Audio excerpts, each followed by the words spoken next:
de voto se ha mantenido estática. ¿Qué tal? Muy buenas noches, bienvenidos. Ya estamos en Sala de Guerra, terminando una semana más de polémicas donde la presión de los Estados Unidos sobre México por temas de seguridad, crimen organizado y más detenciones de alto perfil fueron los protagonistas. En el controversial caso de la liberación de Israel Vallarta, por ejemplo, la Fiscalía General de la República esta semana informó que va a apelar dicha decisión, especialmente en atención a 6 víctimas de secuestro que pueden haber quedado desprotegidas. La inocencia de Vallarta queda nuevamente en duda y esta noche el periodista Miguel Aquino, quien alguna vez enfrentó un careo con Israel Vallarta, nos dará sus apreciaciones de este caso. También las críticas desde Palacio Nacional en contra de exconsejeros del INE que cuestionan la posible nueva reforma electoral por presentar posibles grietas muy antidemocráticas. Luis Carlos Ugalde ya está en el estudio de Sala de Guerra para responder a esas críticas y desmenuzar este tema.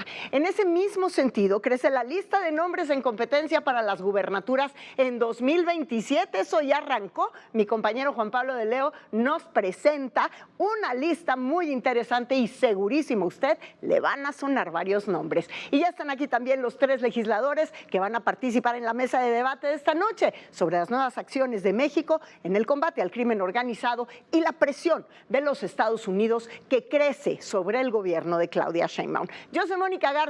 Comenzamos. Nosotros vamos a proceder a través del recurso de apelación. Presidenta, ya no mienta. No encuentre pretextos más para buscar cómo opacar una queja ciudadana. Vengamos pedos, no vengamos pedos, no pueden hacerlo, porque somos senadores.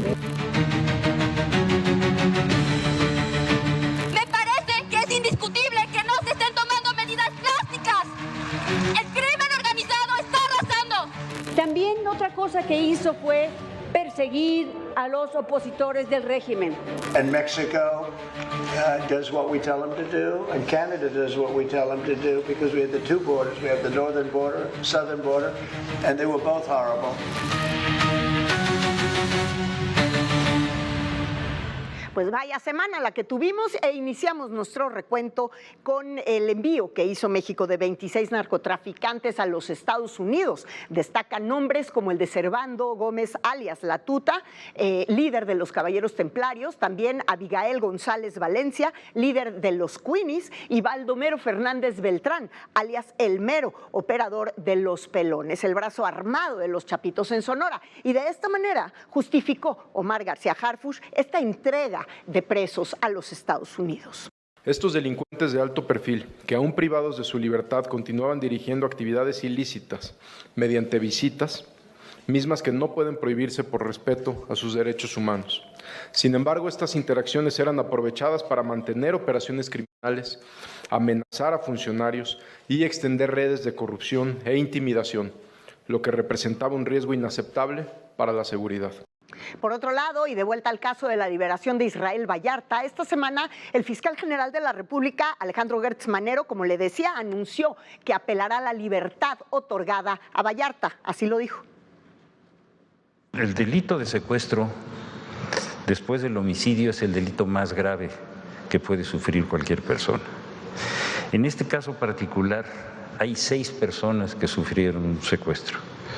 Ese secuestro se llevó a cabo antes de que hubiera una diligencia evidentemente ilegal y abusiva, y esas personas no pueden quedar en estado de indefensión. Es una obligación moral, es una obligación ética y jurídica defender a las víctimas del secuestro. Y aquí lo hemos señalado en reiteradas ocasiones. La inocencia de Israel Vallarta para muchos es muy cuestionable. Los errores de las fiscalías en este caso podrían tener hoy a un secuestrador en libertad y, como dice el fiscal Gertz, las víctimas se encuentran en total indefensión. Quien estuvo directamente involucrado desde la cobertura y el seguimiento de este caso desde su origen fue mi compañero el periodista Miguel Aquino, experto en temas de seguridad y delincuencia organizada, con quien nuevamente me enlazo esta noche hasta Cancún, Quintana Roo. ¿Cómo estás, Miguel? Buenas noches. Hola, ¿cómo estás, Mónica? Me da mucho gusto saludarte. Buenas noches. Pues lo primero es saber tú qué es lo que opinas al respecto de esta apreciación que hace de último momento prácticamente el fiscal Gertz, pero estando Vallarta pues ya en libertad. Me parece que la Fiscalía General de la República tenía que apelarlo. Me parece que hizo lo correcto, sobre todo porque a diferencia de otros casos hay pruebas contundentes. ¿Cuáles son las pruebas? Los testimonios de las víctimas. Lo que sí me llamó la atención de que ya no solamente hablamos de 4 víctimas. Y ojo, ¿por qué 4 víctimas? Porque eran el hijo del comerciante del Estado de México, era la señora, su hijo y su esposo. Porque cuando ellos fueron secuestrados, secuestraron a los 3 en el momento. Pero cuando se dieron cuenta que no tenían con quién negociar, los liberaron, y es ahí precisamente cuando empiezan las denuncias. Y hay otras 2 denuncias. Hay otras 2 denuncias también de secuestro que no tuvo en ese momento que ver con el caso de las chinitas, y no aparecía tampoco la francesa Florence Cassés. Son 6 casos. ¿Qué mejor prueba puede tener un fiscal? ¿Qué mejor prueba puede tener un Ministerio Público que la declaración de 6 personas donde señalan a Israel Vallarta como su secuestrador? Otra de las cosas que también se demostraron y que también es en ese lugar había 3 víctimas que estaban retenidas, que habían sido plagiadas y que era propiedad de Israel Vallarta y Florence Cassés, y que incluso ahí vivían. Bueno, encuentras a 3 personas secuestradas en tu casa y aparte también te identifican, pues yo creo que la responsabilidad de la Fiscalía era precisamente de apelar, porque para ellos sí hay pruebas. Claro. A ver, Miguel, una vez que se revela esta supuesta puesta en escena o esta puesta en escena para los medios de comunicación de este rescate de aquellos secuestrados en el 2005, donde detienen a Israel Vallarta y a Florence Cassés, después son llamados a declarar los periodistas involucrados en aquella cobertura, entre ellos tú. Yo intenté en mi columna de La Razón la semana pasada hacer una breve crónica de lo que fue esta declaración, tanto tuya como del periodista que en aquel entonces trabajaba para Televisa, Pablo Reina. Pero tú tuviste particularmente que carearte con Israel Vallarta. Quiero que me digas cuál fue tu apreciación de ellos dos, cómo fue este careo. Mira, lo primero que sí quiero decir, no fue ningún montaje, Mónica, porque a nosotros desde un principio, por lo menos a mí desde un principio, se me informó que ya habían sido detenidos. Esto lo he dicho y no me cansaré de repetirlo.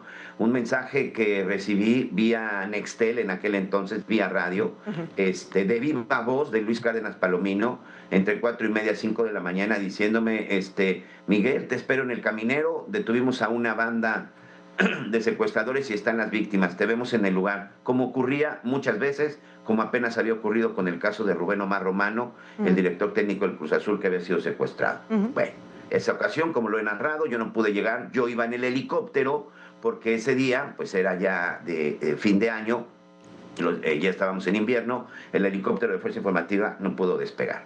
Posteriormente, como yo era el responsable de la cobertura en temas de seguridad de la AF y la PGR, pues yo continué con toda la investigación. Nosotros finalmente, cuando somos citados a declarar, Pablo, Ana María y yo, primero, nosotros en un principio no habíamos asistido porque nos apegamos al artículo 7 que nos protegía, en el sentido de que como periodista, pues ahí está la información. Todo lo que habíamos hecho, dicho y cubierto, pues estaba público y había salido en las pantallas de Fuerza Informativa Azteca. La defensa de Florence Cassés, sobre todo, nosotros fuimos citados principalmente por la defensa de Florence Cassés. Se metió un amparo y finalmente nos convertimos en testigos y nos quitaron la figura de periodistas y nos obligaron a presentar a declarar. Es decir, si yo como testigo ya no me presentaba a declarar, me iba a ser acreedor a una sanción. Finalmente llegó el día, me careo yo con Florence Cassés, me careo yo con Israel Vallarta. Ellos querían insistir en que yo les dijera que yo había sido testigo del momento en el que supuestamente Israel Vallarta había sido violentado y torturado por Luis Cárdenas Palomino. Una situación que no fue cierta, y no fue cierta en el sentido de que yo no estuve en el lugar, en tierra. Yo estuve en el helicóptero de Fuerza Informativa Azteca y lamentablemente ese día, bueno, pues ya llegué un poco después de la cobertura. Pero ellos finalmente tenían muy claro ese speech. Tú estuviste ahí. Les dije, no, están en un error. Yo no estuve ahí en tierra, yo estuve ahí a través del helicóptero. Pero es que está tu voz. Es decir, ellos estaban perfectamente entrenados, ese es un punto de vista porque yo los vi, para que trataran de incitarme y decir, sí, yo fui testigo. No, yo no fui testigo de eso porque yo llegué a través del helicóptero y posteriormente vi las imágenes. Y en las imágenes que yo veo, pues no, yo no veo, sinceramente, desde mi punto de vista, ningún tipo de tortura, pero sí era un énfasis. Y el abogado de ellos, por supuesto que me decía, es que en los documentos sobra. No, ahí están mis investigaciones, ahí está todo. Yo estuve en el helicóptero de Fuerza Informativa Azteca, llegué lamentablemente después. Yo llego cuando ellos estaban ya afuera, parados junto a la patrulla, no en el interior cuando lleva a cabo la entrevista a Pablo Reina. En ese momento llego. Yo había seguido la cobertura, pero bueno, a través de las vías de comunicación que teníamos nosotros de radio. Esa es la realidad de lo que sucedió. Por eso me obligaron. Y ese fue el careo que yo tuve directamente con Israel Vallarta y con Florence Cassés y con su abogado. Insistían en que yo dijera que había sido testigo de la tortura, cosa que no había sido cierta, Mónica. Claro. ¿Y qué puede pasar, ya para terminar? ¿A dónde crees que decante esta situación ahora que el fiscal ha dicho que van a apelar esta liberación? Como fue una bandera de Andrés Manuel López Obrador, que eso es algo que no se les puede olvidar. Desde el 2018 fue bandera de López Obrador la liberación de Israel Vallarta, y con tal de afectar el gobierno, él dice de Felipe Calderón, pero sinceramente cuando fue detenido ellos, bueno, pues era la época de Vicente Fox, pero bueno, claro, esto también se les olvida, pero con todo es Calderón, aunque esa es otra cosa. Pero sí García Luna, y recordemos que desde su campaña él ha sido o fue muy enfático, Andrés Manuel López Obrador, en seguir acusando a Genaro García Luna de narcotraficante, de delincuente, narcotraficante, delincuente, y esa era su mejor bandera. Es más, me atrevo a decir que era lo único que en determinado momento tenían claro en contra del ingeniero Genaro García Luna. Después, bueno, 2019, pues viene la promesa y sobre todo la absolución.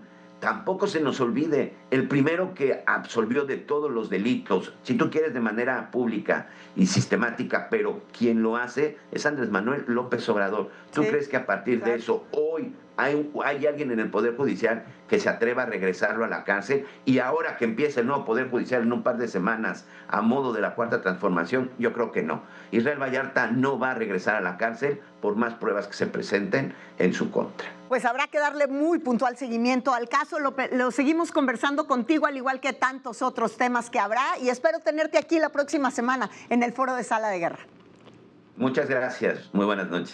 Y vamos a cambiar de tema ahora a uno que especialmente nos ha sensibilizado a todos, bueno, desde hace muchísimos años, pero particularmente esta semana, y es el que toca a la salud de cientos de niños mexicanos cuya vida hoy pende de un hilo en este momento porque están enfrentando la enfermedad del cáncer y no cuentan con los medicamentos que necesitan para salvar su vida, y en muchos casos menos cuentan con los recursos para acudir a un servicio privado, al menos en el caso de la gran mayoría. Cientos de padres de familia desesperados, luchando por la vida de sus hijos, en medio de su batalla, decidieron tomar las calles de por lo menos 11 ciudades para pedir al gobierno de México que tome la responsabilidad que le corresponde de proveer al menos de los medicamentos que se necesitan.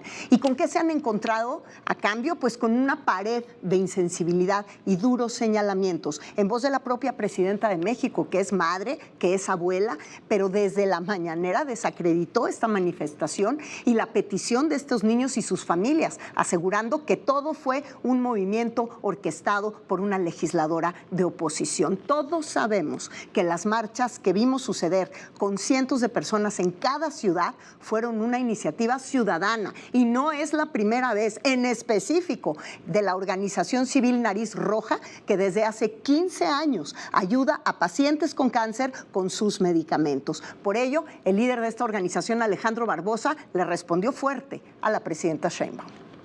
Hoy decir que esta marcha estuvo con tema político, presidenta, nos parece de lo más bajo de su persona, lo más inhumano, porque se va por un tema político y no por la realidad que hay en los hospitales.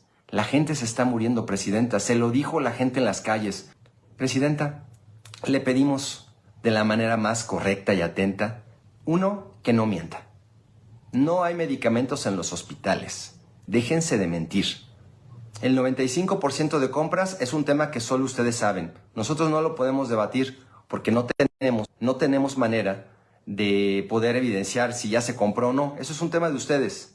Pero lo que sí podemos nosotros mencionar y cuestionar con receta en mano son los faltantes de medicamentos que hay en todo el país, que validamos con el señor Eduardo Clark y con el secretario en las reuniones que hemos tenido. Queremos medicina. No confunda a la gente, no trate de desvirtuar la marcha, enfóquese en lo que fue el grito ciudadano. Se ve que no escuchó al pueblo.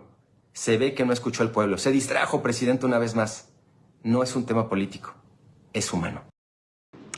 Antes de este mensaje que acabamos de ver, Alejandro había subido una publicación en redes sociales donde incluso retó a la presidenta diciendo: si nos demuestra que la diputada encabezaba la marcha, como mencionó esta mañana, cerramos la asociación y pedimos disculpas públicas. Si ella mintió, él escribió refiriéndose a la presidenta, que acepte el desabasto y se disculpe con todos los participantes, entre ellos niños con cáncer y sus familias. Hasta hoy no ha habido respuesta, pero vaya enfrentamiento desafortunadísimo entre la presidenta Sheinbaum y padres de niños con cáncer. Ojalá que el desenlace de esto sea al menos que quien lo necesita reciba los medicamentos para salvar la vida de sus hijos, o que al menos estos medicamentos sirvan para mejorar la calidad del tiempo que a algunos niños les quede por no haber recibido la atención adecuada en el tiempo preciso. Y vámonos a temas legislativos. El saliente presidente del Senado, Gerardo Fernández Noroña, poco antes de su informe de gestión al frente de la Cámara Alta, confesó pues lo que ya sabíamos todos, que los foros y parlamentos abiertos, donde supuestamente deberían escuchar a otras voces, a voces incluso opositoras, opiniones, antes de aprobar las leyes, pues en realidad no sirven de nada. Él lo dijo. Creo que no les hacemos caso, nada más faltaba que hiciéramos algo contrario a lo que es nuestra convicción. Si ejercemos la mayoría que tenemos, la visión de país que tenemos, el proyecto de nación que impulsamos, y la verdad es que yo pondré un ejemplo. No, entonces es una paranoia, pues, o sea, es que no. Pues si decidimos que debería elegirse el Poder Judicial, pues es obvio que eso no lo íbamos a cambiar, por más que oyéramos a cualquier cantidad de personas que dijeran que no lo hiciéramos. Imagínese, entonces, ¿cómo interpretamos esto? ¿Que todo lo que vemos en los foros de distintos debates es una vil puesta en escena? ¿Por qué hicieron foros en toda la República? Y todo el dinero que se gastaron en pagar espacios, trasladar legisladores, alimentos y demás, ¿fue dinero tirado a la basura solo para hacernos creer que se estaba haciendo un ejercicio democrático cuando en realidad todo ya estaba decidido por un pequeño grupo popular? Hay que tomar nota de esto para decidir en las próximas elecciones. Cuidado con eso. Vámonos a lo que sigue. Los estados. La que ha sido duramente criticada es la gobernadora del Estado de México, Delfina Gómez, por la forma en la que se refirió a la muerte del niño Fernandito. Lloró durante un discurso. Como gobierno, como mujer, se siente uno impotente porque no podemos o no hemos podido llegar a esos espacios que lamentablemente están flanqueados por una pared. Estas situaciones nos deben de sacudir como sociedad, porque me pregunto, ¿qué nos faltó para poder llegar a tiempo y poder salvar la vida de un niño inocente además? ¿Qué nos faltó como sociedad para poder prevenir la muerte de Dulce y garantizarle lo que tanto decimos como discurso, que es un espacio libre de violencia? Híjole, pues con muchísimo respeto para la gobernadora del Estado de México, con esa misma emocionalidad, quizá habría que suplicarle que en lugar de llorar, se ponga a trabajar con su gente, con los encargados de la seguridad, cada vez más mermada en el gobierno del Estado que ella encabeza. ¿Qué nos faltó como sociedad? ¿Protección? ¿Qué les faltó como autoridad? Les faltó escuchar a la madre de Fernandito cuando pidió ayuda y actuar a tiempo. No es la gobernadora del Estado de México quien debería de hacer estas preguntas, es ella quien debería de tener esas respuestas. Y de regreso al legislativo y, por cierto, de reclamos, en el Congreso de la Ciudad de México esta semana, la jovencita Ana Karen Sotelo Salazar, durante su discurso al recibir el Premio de la Juventud, le reclamó fuerte a los diputados en el Congreso local. Por cierto, diputados que muchos ni siquiera le estaban poniendo atención. Así fue. También quiero anunciar algo importante y que a mí me ha afectado directamente, y es cómo ha aumentado el crimen organizado y cómo se está llevando a la juventud al narcotráfico. No se está reconociendo a todas las personas que han sido víctimas por el crimen organizado, a todas las personas que son víctimas de desplazamiento forzado, porque yo, si bien resido en la Ciudad de México, soy parte de una comunidad que el crimen organizado desapareció y que es el barrio del Cobradero, y les pedimos que ustedes, como tomadores de decisiones, no nos callen, no nos cesen y nos permitan criticar al sistema. Y esto no es contra ningún partido político. Sí, hoy es el Día Internacional de la Juventud y merecemos reconocimiento, pero también merecemos que se evidencien las problemáticas que vivimos. También merecemos respeto, y el respeto no se da desde el paternalismo, se da desde la lucha. Ya como juventud nos esforzamos en llegar hasta acá, y me parece una falta de respeto que estando aquí, incluso recibiendo el premio, no nos hagan caso. Estén en sus propias conversaciones. ¿Qué clase de actitud es esta? Es injusto, es una burla. Bueno, y del Congreso de la Ciudad de México nos vamos a Sinaloa con una nota del gobernador Rubén Rocha Moya, quien, hablando de inundaciones, aseguró que pues la gente pobre que pierde sus cosas se puede recuperar con poquito. Así lo dijo. Yo sé que los que se inundan son la gente pobre. Entonces la gente pobre puede reponer las cosas con poquito. Si le apoyas con poquito, resuelve. Imagínense. Bueno, y ya entrando a temas electorales, ya está aquí Juan Pablo de León para revisar las encuestas que se publicaron esta semana de cara a la elección de 2027.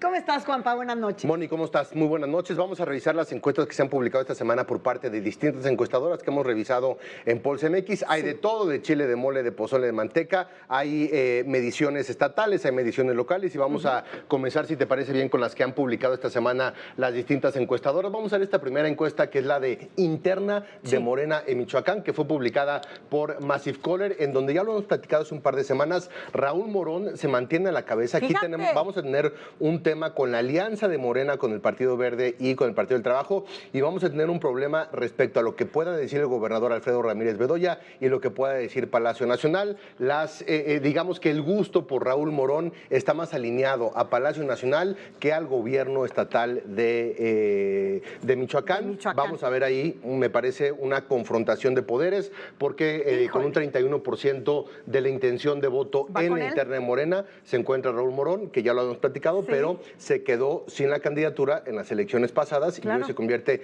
en el puntero y en el personaje favorito para ocupar esa candidatura. Vamos con la siguiente encuesta, Moni, si te parece bien, para revisar qué es lo que está sucediendo en las internas de Nuevo León para candidato del Partido Revolucionario Institucional. Para candidato del PRI, Adrián de la Garza va a la cabeza con 35% de la intención de voto. César Garza en un muy lejano segundo lugar, 15% de la intención de voto. Me parece que no hay duda, Moni, que el actual alcalde de Monterrey, Adrián de la Garza, es quien lleva la bandera y lleva la candidatura para la oposición en las próximas elecciones del 2027. Aquí el tema es, ¿se va a ir en alianza con el PAN, el PRI?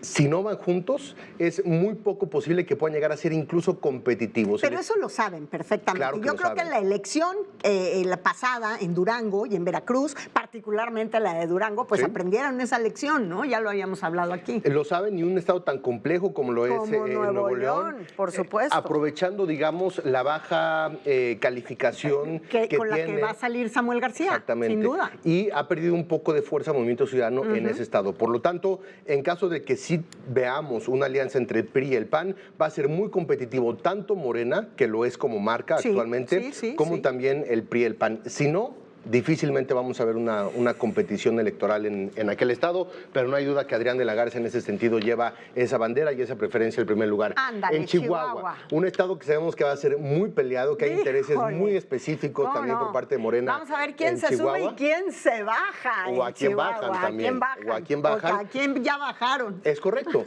El PAN, ¿no? La gobernadora Maru Campos en Chihuahua tiene todavía las preferencias electorales como gobernadora, está bien calificada, es un estado también, un bastión que ha sido de la oposición en los últimos años, tiene la ventaja de 7 puntos según esta encuesta de Massive Caller, 39, vamos a cerrarlo, 40 contra 33%, son 7 puntos en intención de voto actualmente, por eso es muy importante la elección del candidato, tanto para el PAN-PRI, en caso de que también vayan en alianza, como la parte de Morena, que sabemos que hay personas que se han adelantado y que están ávidas de querer ser candidatos o candidatas, pero el estado de Chihuahua va a ser una elección muy complicada para Morena, sea quien sea el candidato en ese sentido, por eso vemos que las fichas se están moviendo rápidamente. Y por último, vamos a ver la última encuesta que se publicó esta semana, que también es de Massive Caller, son las 2 de las alcaldías que no gobierna Morena en la Ciudad de México, tanto Benito Juárez como Miguel Hidalgo, también bastiones panistas. Y Cuauhtémoc, pero solamente tienen, digamos, las encuestas de estas dos. Benito Juárez se mantendría en el poder del PAN si las elecciones fueran el día de hoy, 43 contra 32%, me parece que Benito Juárez es sin duda alguna la alcaldía más importante para el PAN en la Ciudad de México, por lo que representa, por lo que es y por los años que llevan gobernando. Y Miguel Hidalgo, que hace algunos años de algunas elecciones estuvo pasando de Morena al PAN, de Morena al PAN, pero actualmente parece ser que el PAN tiene el control también de la alcaldía. Oye, pero 10 puntos es un montón, me refiero a Miguel Hidalgo. En los dos, ¿no? Tanto Benito Juárez como Miguel Hidalgo son casi 10 puntos de diferencia en la intención de voto. La reelección de los alcaldes, la última reelección de los alcaldes según lo que dice la ley en ese sentido, y veremos cómo se van moviendo estas dos alcaldías que son de la oposición, Mónica. Bueno, pues esperaba que trajeras Aguascalientes, ya que vamos a tener la mesa de debate. Te lo traigo la próxima semana. Que ya se apuntó. Te lo traigo la próxima semana. Arturo Ávila, que va a estar acá con nosotros. Nos vemos ahorita en la mesa de debate. Nos vamos a un corte comercial. Ya está en el estudio el exconsejero presidente del INE, bueno, del IFE, en aquel tiempo, Luis Carlos Ugalde, y director de la consultora Integralia, para hablar de muchas cosas, entre ellas de sus opiniones que tienen tan enojados y ocupados, sobre todo, a los encargados de comunicación social allá en Palacio Nacional. Volvemos con él. ¿Qué tal? Muy buenas noches. Esto es Sala de Guerra. En marcha para soportar el apoyo del PRI. Se movieron los números. El marketing político. La intención de voto se ha mantenido estática. Nos gusta enseñar. ADN40.mx con Tania Gómez. Domingo, 12 de la tarde, por ADN 40. Siempre conmigo. México cuenta con más de 500,000 de tiendas de abarrotes que atienden a 81 clientes diarios, con un promedio de venta de 47 pesos, lo que significa aproximadamente 4,000 pesos al día. Sin embargo, el 42% de estos establecimientos no usan herramientas digitales. Un estudio realizado por una comercializadora a nivel nacional que impulsa las ventas de estos establecimientos señala que la incorporación de herramientas tecnológicas tendría un impacto positivo en sus ventas, ya que éstas podrían llegar a duplicarse, pues cada vez son más las personas que utilizan el pago electrónico. Sin embargo, aún es necesario realizar un ejercicio de concientización entre los propietarios, pues aún existe cierto rechazo a la idea de incluir elementos tecnológicos en sus operaciones de rutina. En marcha para soportar el apoyo del PRI. Se movieron los números. El marketing político. La intención de voto se ha mantenido estática. Gracias por continuar con nosotros. Y bueno, esta semana la presidenta Claudia Sheinbaum dio inicio a los trabajos de la comisión encargada de construir la reforma electoral. Como usted recordará, esta comisión no la integran ni de cerca expertos electorales, son más bien servidores públicos afines al proyecto de la Cuarta Transformación. Esto ha sido duramente criticado por la opinión pública y particularmente por expertos en el tema. Me refiero a consultores electorales, algunos de ellos exconsejeros del Instituto Nacional Electoral o del IFE en su momento, y uno de ellos es Luis Carlos Ugalde, director de Integralia Consultores, a quien recibo con muchísimo gusto esta noche nuevamente. ¿Cómo estás, Luis Carlos? Muy bien, Mónica, gracias por invitarme. Al contrario, muchas gracias a ti. Pues, ¿cómo observas? Bueno, ¿cómo observas? Ya lo has dicho claramente. Hay quien dice, Federico Dorin del Partido Acción Nacional, que vamos a tener en un ratito en la mesa de debate, se ha cansado de decir que lo ve más como una cortina de humo ante la situación de seguridad que estamos enfrentando y las rencillas con los Estados Unidos. Pero aunque así fuera, es muy delicado, tal vez, y en eso pueden tener ustedes toda la razón, presentar una comisión donde históricamente estaba sobre todo la voz de la oposición y hoy es sobre todo lo que está ausente. Sin duda. Primero voy a decir que el sistema electoral tiene cosas que funcionan bien y tiene cosas que funcionan mal. Entonces, una buena reforma electoral puede cuidar lo que sirve y cambiar lo que no sirve. Eso me parece que es muy sensato. Dos, para poder lograrlo, pues se tiene que tener mucha gente que piense de diferentes maneras. El riesgo de esta reforma es que acabe siendo un diálogo en donde solamente se escuchan a los amigos, solamente se privilegia parte de la historia y entonces hace una reforma parcial. El gobierno tiene el discurso de que hay una nueva mayoría y que tiene todo el derecho para hacer los cambios que le plazcan.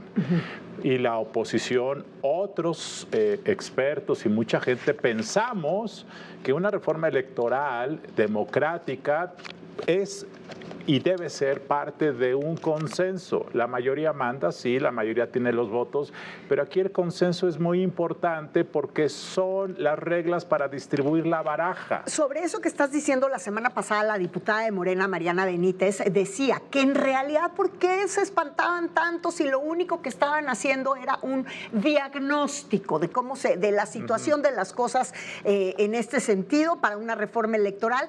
Mi pregunta es, ¿ese diagnóstico no tendría también que estar acompañado de voz de la oposición? Por supuesto, pero es que este diagnóstico se puede hacer de dos maneras. El diagnóstico ¿Quién debe de hacer el diagnóstico? El diagnóstico lo debe hacer la gente, lo debe hacer los expertos, lo deben hacer las universidades, lo deben hacer los partidos, todos. Pero los diagnósticos puedes decir la misma cosa de una forma o de la otra. Por ejemplo, los pluris. Es cierto que los llamados pluris han sido usados en muchas ocasiones por los dirigentes de los partidos para darle privilegios a sus cuates, a sus leales. Eso es cierto. También es cierto, por ejemplo, que el dinero de financiamiento de los partidos a veces se lo quedan las dirigencias de los partidos. Eso es real. Pero entonces, tú puedes decir a la gente, los pluris son buenos o malos. La gente te va a decir, son malos, quítenlos. Pero también puedes decir, ¿quieres que haya un Congreso plural donde todos tengan cabida, donde haya diversas voces? La gente te va a decir, sí. Entonces, en lugar de eliminar a los pluris, porque a veces son usados con privilegio por los dirigentes, mejor di cómo vamos a hacer que la figura de los pluris se mantenga, pero evitar que sean los chocolates de premio de los dirigentes de los partidos. Claro. El financiamiento público. Eso es lo que yo creo que ahorita más preocupa, pues, particularmente estando México como está y con el asunto que tenemos con el crimen organizado y la lupa de los Estados Unidos sobre nosotros. Si tú preguntas, ¿quieres que quitemos dinero a los partidos? El 99% de la gente va a decir sí. Pero si tú le preguntas a la gente, ¿quieres que siga habiendo partidos que compitan para que ganen los mejores? La gente te va a decir sí. Entonces, mejor mantén el financiamiento público. Por supuesto que se puede reducir una porción, pero en lugar de eliminarlo, mejor cómo garantizamos que se use bien y no se lo embolsen algunos dirigentes de los partidos. No, y fiscalizar de dónde salen los recursos en caso de que no sean los recursos del Estado. Y porque luego, entonces, si vas a vigilar el dinero público de los partidos, también hay que vigilar el dinero que corre por debajo de la mesa. También hay que vigilar el uso, se ha hablado de eso. También hay que vigilar el uso clientelar de los programas sociales. O sea, hay que vigilar todo el dinero de las campañas. Hablando del uso clientelar de los programas sociales, una teoría de muchos expertos, tú incluido, bueno, no sé si en esta teoría te incluyes tú, pero hablan de que puede ser esto sobre todo un acto populista. ¿Y por qué saco este tema a la mesa? Porque entiendo que estás invitado por la Universidad de Harvard a encabezar un proyecto que tiene que ver con el populismo en México, Estados Unidos y la relación bilateral. ¿En qué momento se te viene a invitar a esto, mi querido Luis Carlos? Sí, el Centro de Estudios Internacionales, Waterhead de la Universidad de Harvard me invitó a coordinar un proyecto para analizar el futuro de la relación México-Estados Unidos. Imagínate. Y en particular lo que queremos entender, y ese es el proyecto, es cuál es el impacto del populismo allá y el impacto del populismo aquí sobre la confección de la relación bilateral. ¿Qué va a pasar con Trump y su impacto sobre México? ¿Qué va a pasar con el impacto en el tema de la seguridad? ¿Qué va a pasar con la migración? ¿Qué va a pasar con la gobernabilidad de la frontera? Es decir, Trump va a vivir después de Trump.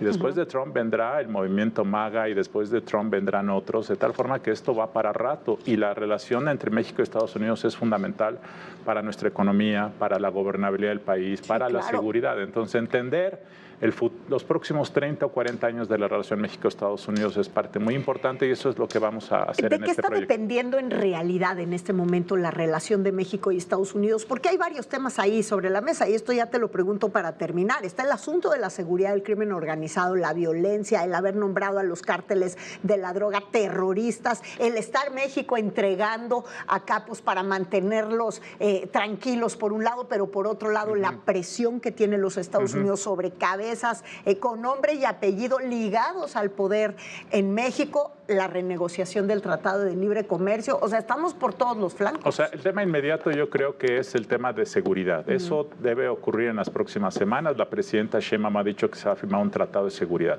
Ese tema puede ser como un NAFTA de la seguridad o puede ser un acuerdo operativo de cómo compartir información. No sabemos, pero es claro que México está cediendo, y no es una crítica, es una afirmación y creo que muchos mexicanos están de acuerdo con esto. México está cediendo parte de su soberanía en materia operativa de seguridad porque no tenemos recursos, porque estamos rebasados por el crimen organizado y porque creo yo que la visión de una seguridad regional es correcta. Entonces México en eso va a ceder para las próximas décadas. 2, a cambio, ojalá México obtenga una ratificación del TEMEC en términos más o menos favorables. Si ese intercambio ocurre, seguridad a cambio de TEMEC, entonces creo que México puede emprender una ruta de más certeza. Creo que eso puede ser positivo para México, pero claramente para el gobierno y para Morena esto es difícil de digerir, porque claramente el discurso de la izquierda en México y de Morena siempre ha sido un discurso nacionalista, anti-yanqui y populista. Y esto claramente mete en una situación difícil de digerir en una relación con Estados Unidos. Quiero terminar diciendo, el TEMEC fue, digamos, el origen del llamado neoliberalismo en México en los años 90. Fue la gran pieza de Carlos Salinas de Gortari. Y ese TEMEC ha sido la única pieza, digamos, que López Obrador y Claudia Sheinbaum han mantenido a toda costa. Es decir, ha sido una continuidad neoliberal que además ahora se le suma el tema de la cooperación en materia militar. Te darás cuenta que esto no es necesariamente la agenda tradicional de un partido de izquierda y sin embargo va a ser el eje fundamental, creo yo, de la gobernabilidad de México en las próximas décadas. Pues sobre todo va a ser muy interesante darle seguimiento a estos foros de análisis, discusiones que estés coordinando allá en la Universidad de Harvard. Te agradezco muchísimo. Gracias por invitarme, que hayas venido esta noche con nosotros. Nos vamos a un corte comercial y antes los dejo con el cartón de Orax Monero, que esta semana dibuja pues las lluvias atípicas que llueven de manera atípica, sobre todo en el terreno político. Volvemos.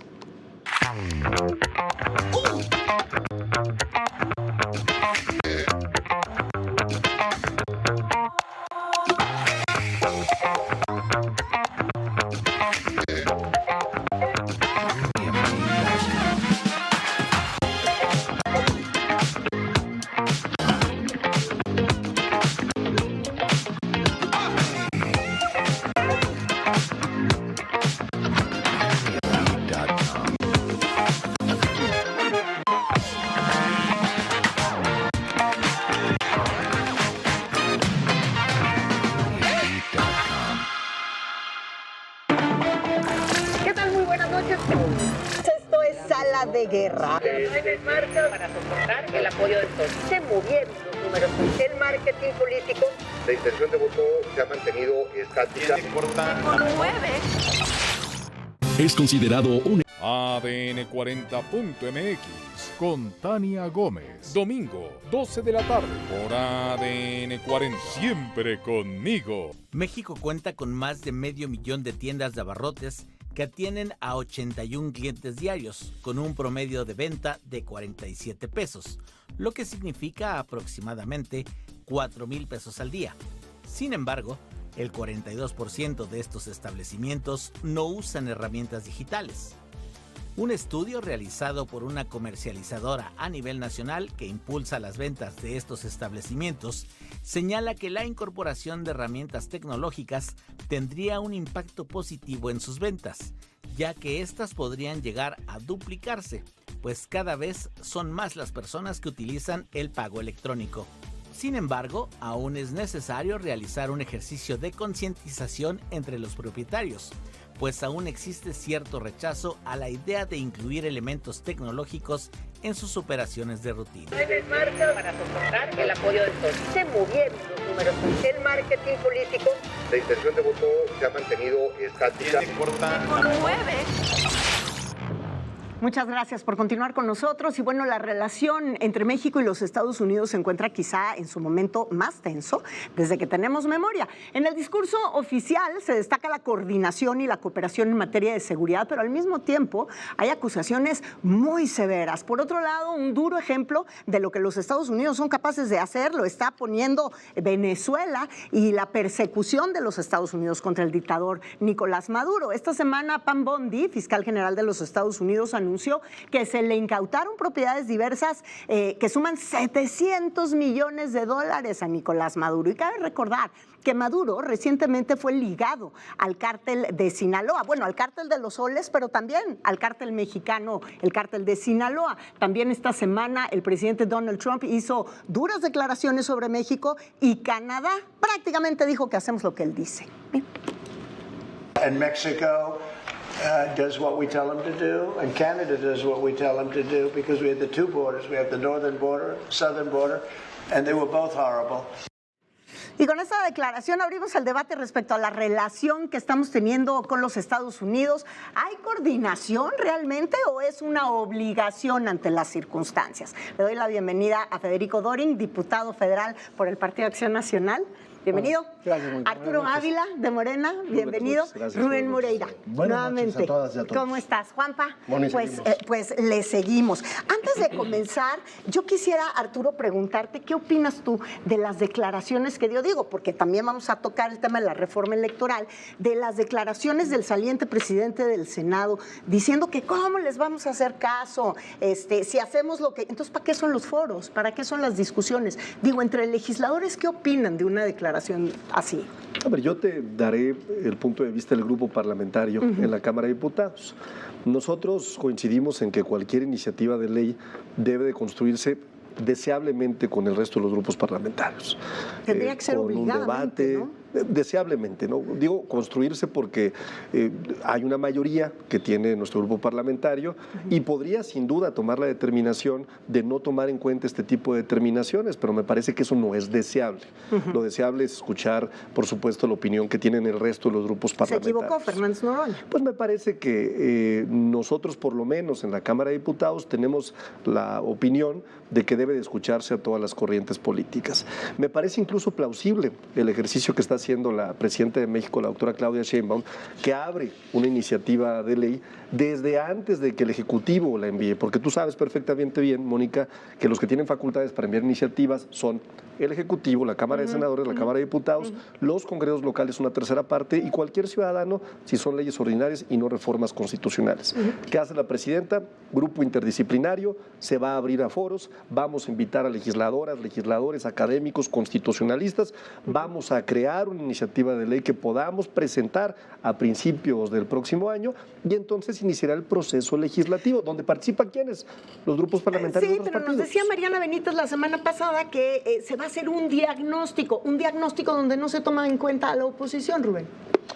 Desde hace 48 años siempre ha sido la oposición o los partidos opositores o la realidad opositora o la sociedad opositora la que impulsa las reformas. ¿Qué nos preocupa? Que en estos momentos lo que está sucediendo en el país no es ni siquiera regresar al presidencialismo anterior, sino mover el centro de las decisiones de este país hacia Morena y quien controle estatutaria o meta estatutariamente Morena. ¿Y a qué nos referimos? Donde se cocinan las candidaturas de la Corte, pues en Morena, con los acordeones, ¿no? Y lo vimos, porque ese fue el resultado, por cierto, muy pobre. Y por cierto que de esa reforma no se habla, no obstante que tenemos elección concurrente. En tiempos de López Portillo, que fue candidato único, pues él mismo se dio cuenta que no tenía legitimidad. Y entonces él personalmente recibió a 3 líderes opositores, no los que tenían más respaldo en la sociedad, porque en ese momento era Acción Nacional como opositores, sino los más significativos: Demetrio Vallejo, Valentín Campa y Arnoldo Martínez Verdugo. No llevaron a Pablo, por cierto, y les dijo: vamos a legalizar el Partido Comunista Mexicano, para evitar en ese momento pues la insurgencia nacional que había con la guerrilla. De ahí para acá, todo ha sido, como inicié comentando, siempre con los opositores, siempre con la sociedad opositora. ¿Qué nos preocupa? Pues que esa comisión presidencial es todo lo contrario a esto, es el gobierno haciendo una iniciativa de ley electoral que anticipó es para su beneficio, porque las 3, 4 cosas que señaló la señora Presidenta de la República, más Pablo Gómez, que fue todavía mucho más allá, más la soberbia de Noroña, ahí tengo que reconocer que Ricardo Monreal ha sido muy moderado y muy institucional, eso hay que reconocerlo. Pero los otros están exactamente al lado contrario. Y cuando manda una iniciativa a la Presidenta, nadie le mueve nada en la Cámara de Diputados ni en la Cámara de Senadores. Ni siquiera se corrigen las faltas gramaticales y ortográficas de sintaxis, eso me queda muy claro. Y lo que adelantaron ellos, pues es no un retroceso, es esta parte de destruir la democracia, demoler la democracia y llevar el centro de decisiones a un partido. Y eso pues no está bien. Y si alguien ha legitimado muchas veces como oposición al partido en el poder, pues ha sido el PAN por años. Federico, ¿qué opinas tú? Yo opino varias cosas. La primera es que no debes de tomar ni tú ni nadie en serio lo que diga el mequetrefe Fernández de Noroña. Segundo, reitero lo que dije la semana anterior. Es una cortina de humo. El tiempo me dio la razón, as usual. ¿Qué dijo el inútil de Pablo Gómez? Que en octubre presentaban las encuestas, que los resultados en enero, ¿no? O sea, no tiene nada más que algo para distraer la narcopolítica, Adán Augusto, la barredora, que están metidos hasta el tronco con el narco. Este video que hice público, Octavio Leal Moncada, el de la columna armada, ¿no? Pedro J. Méndez en Tamaulipas, pidiendo el voto para los acordeones judiciales de Morena, ¿no? Impulsado por Tania Contreras Larios, vaya desfachetes. Pero vamos a ver, déjame retomo 2 cosas de las que dijo Rubén, que sí hay que tomarlo en serio. Una, en esa mesa del PAN estuvieron Francisco José Paoli Bolio, Fernando Samano, pero también estuvieron don Eberto Castillo y que todavía está con vida, Graco Ramírez. Esas mesas es importante el diagnóstico. ¿Por qué? Porque las encuestas mendaces de octubre y el diagnóstico de enero es sin la oposición, ni siquiera vamos a opinar en los temas, ni siquiera en el índice, ni siquiera en la... A ver, Juan Pablo, ni siquiera en la metodología de si está bien o no formulada la pregunta. ¿Qué preguntar? La oposición no puede aportar una sola pregunta, no puede opinar de la metodología.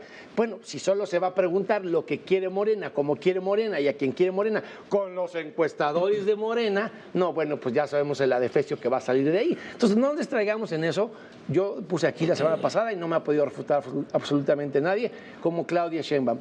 Con el plurito de la autoridad, los 5 áreas del Instituto Electoral de la Ciudad de México. Una, la de equidad de género y paridad para vulnerar los derechos de las mujeres en la ciudad, y la de fiscalización. Ahí nomás, eso es lo que ellos entienden por austeridad, y eso ya pasó. No tengo yo que ser pitonizo para decir qué van a hacer. Eso ya lo hizo la señora Sheinbaum en la Ciudad de México. Y más allá del tema de la parte técnica, también, Arturo, la composición de este Consejo Presidencial para la reforma electoral sí parece ser mucho más político que técnico. Y hablaban de Pablo Gómez y la historia que puede tener Pablo Gómez en la parte del conocimiento electoral de nuestro país, pero el hecho de que esté ahí Jesús Ramírez, el hecho de que esté ahí José Merino y otro tipo de personajes, sí parecería ser que es un elemento y tiene un elemento mucho más político que un elemento técnico de conocimiento en profundidad del tipo de reforma electoral que requiere el país, si es que requiere en estos momentos. El decreto es muy claro y el decreto abre la posibilidad de que participen varios actores. La parte del grupo interdisciplinario, pues es un grupo interdisciplinario del Poder Ejecutivo. No sé qué tanto les espanta, hombre, estamos abriendo la iniciativa para que se discuta. Lo que pasa es que lo que sí les duele y lo que ya no quieren es que les quitemos la posibilidad de que personajes como Ricardo Anaya, un personaje acusado de actos de corrupción graves, que vivió en Estados Unidos en el exilio para que no lo metieran a la cárcel, lleguen de pronto al Senado como si nada hubiera pasado, sin tocar puertas. Ellos quieren seguir teniendo muchos plurinominales. ¿Qué otra cosa no quieren? Que se reduzca el presupuesto. Oye, fíjate, curioso, Morena tiene el mayor presupuesto y aún así pensamos que es mucho presupuesto. ¿Por qué no quieren? Pues porque saben perfectamente bien que van a perder muchos privilegios que han tenido durante mucho tiempo. Pero ¿sabes de qué no quieren hablar realmente? O sea, ¿dónde está el punto? Y por eso hablan de esto y del otro, del fracaso del modelo del PRI y del PAN.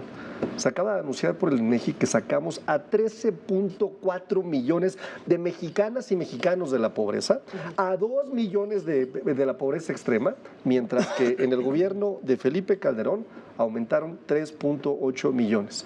Y en el gobierno de Peña Nieto alcanzó el máximo histórico, 55 millones con un incremento de 4 millones. Hemos demostrado por qué el pueblo de México está con nosotros a pesar de lo que digan ellos y los comentócratas. Esa es una gran noticia, indudablemente, pero sin duda también sería una mejor noticia que estructuralmente estuviera sustentado para poderlo sostener. Y eso en el futuro no lo sabemos, Rubén. Rápido, hay una comisión presidencial que el decreto dice que preside la presidenta.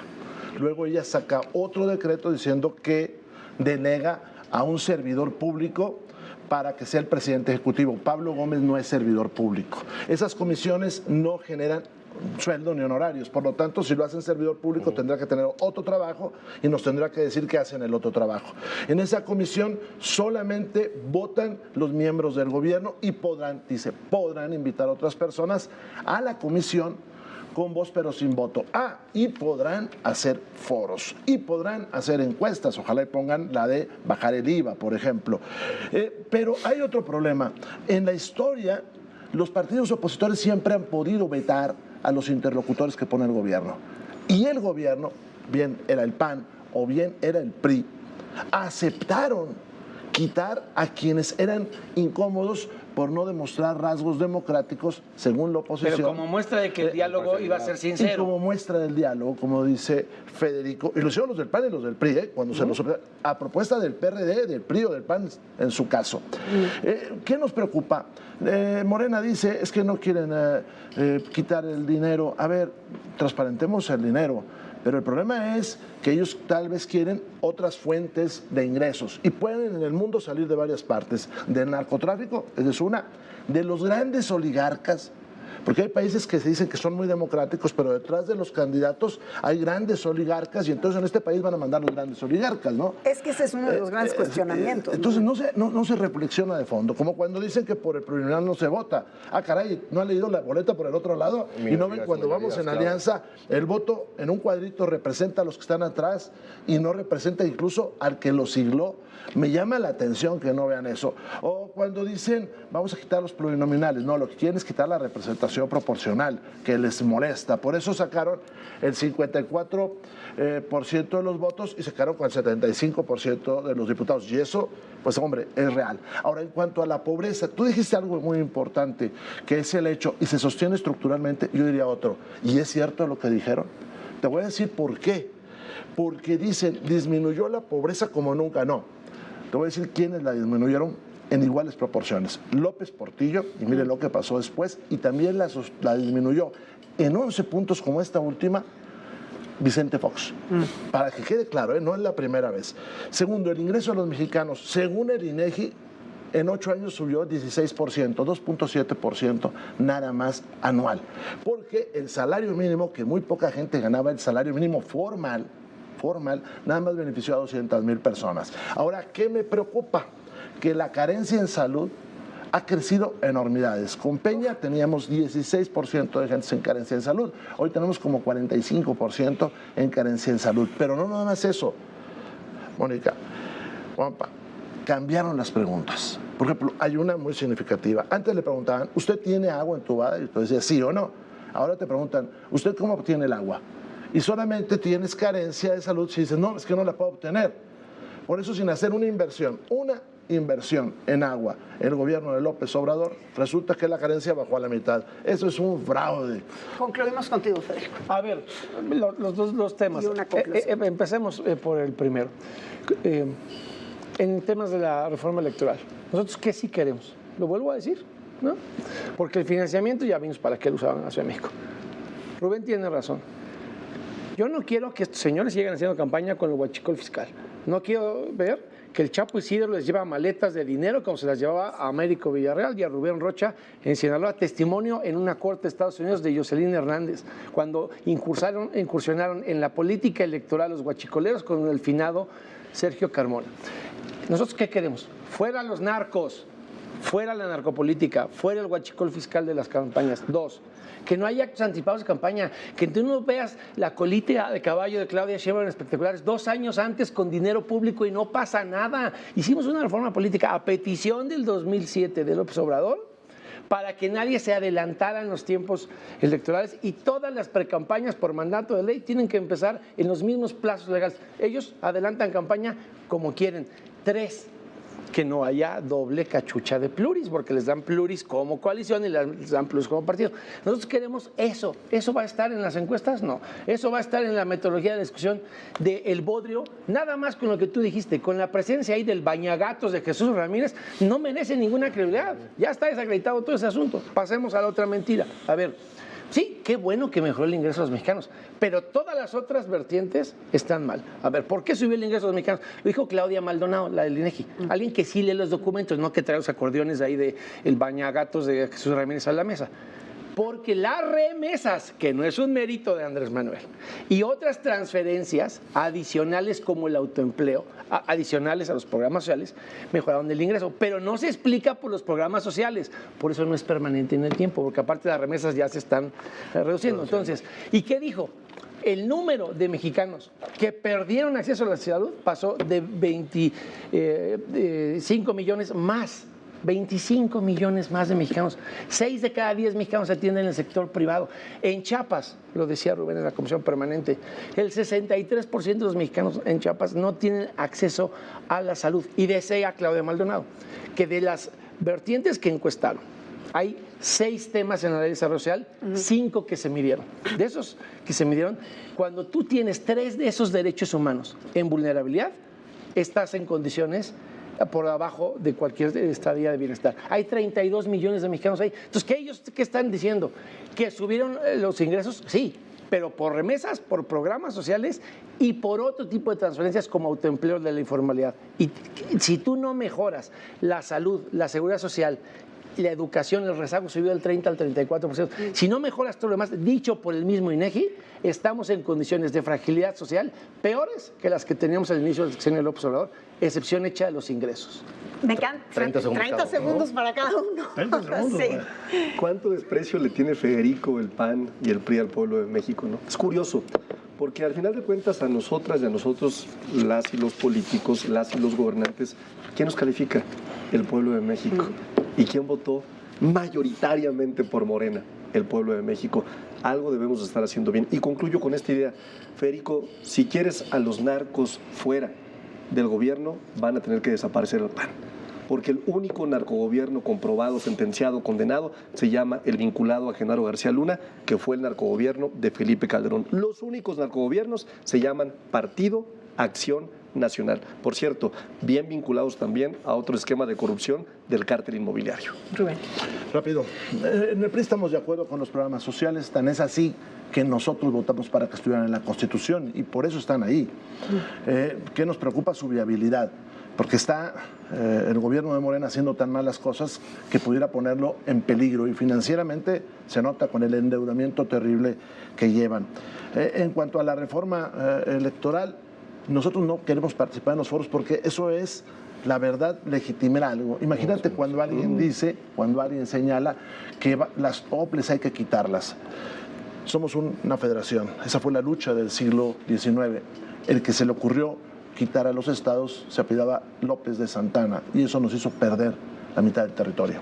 Sí. A ver, yo sí voy a respetar los 30 segundos. Primero, yo no desprecio al pueblo. A ver, soy el diputado federal con más votos del país. He ganado 7 elecciones, el doble de las que él ha perdido. Él ha perdido 3 consecutivas. Si se eliminan las plures, nos vamos a tener que olvidar de Arturo Ávila, de que venga este Él es Ávila. Sí, pero ya no va a poder ser nunca nada, porque nunca gana elecciones en Aguascalientes. Pero quedemos en el tema del narco. También hay que darle historia. Antes de que perdiera elecciones en Aguascalientes, existió el general Gutiérrez Rebollo con sentencia firme, ¿no? Y existió Cienfuegos, al que chisparon. Claro, pues como era el que le daba los contratos en el ejército a Arturo Cienfuegos, hasta un libro le editó, pues por eso viene a defender a los narcos en el ejército. Nosotros no tenemos ningún problema. Todos los que estén metidos en el narco, tus amiguitos de campaña, porque eres el telonero de Adán Felipe Augusto, Calderón, todos ustedes Genaro los García esperan Luna, en Brooklyn y en Felipe Chicago. Calderón, Genaro García Luna. Todos ustedes Así que el PAN tienen va a un día con la historia. desaparecer. Aquí nos vamos a... Narcogobierno. Y Ustedes son el disfruta único tu diputación, porque narcogobierno. cuando no haya pluris, ¿Quién sabe? vas a dejar de existir. Ya veremos. Yo digo que los espero la próxima semana para seguir este debate, por favor. Muchísimas No vamos a gracias. ganar una elección antes de la próxima semana, pero regresamos. Vamos a seguirlo discutiendo, si les El parece. que vea el último día mejor, Federico. Muchas gracias. Ni risa Gracias vas a los tener, tres vas a ver. por habernos acompañado y a todos ustedes, gracias. Yo soy Mónica Garza, esto fue Sala de Guerra, que tengan un gran inicio de semana. ¿Qué tal? Muy buenas noches. Esto es Sala de Guerra. Las marcas para soportar el apoyo del sol. Se movieron los números. El marketing político. La intención de voto se ha mantenido estática.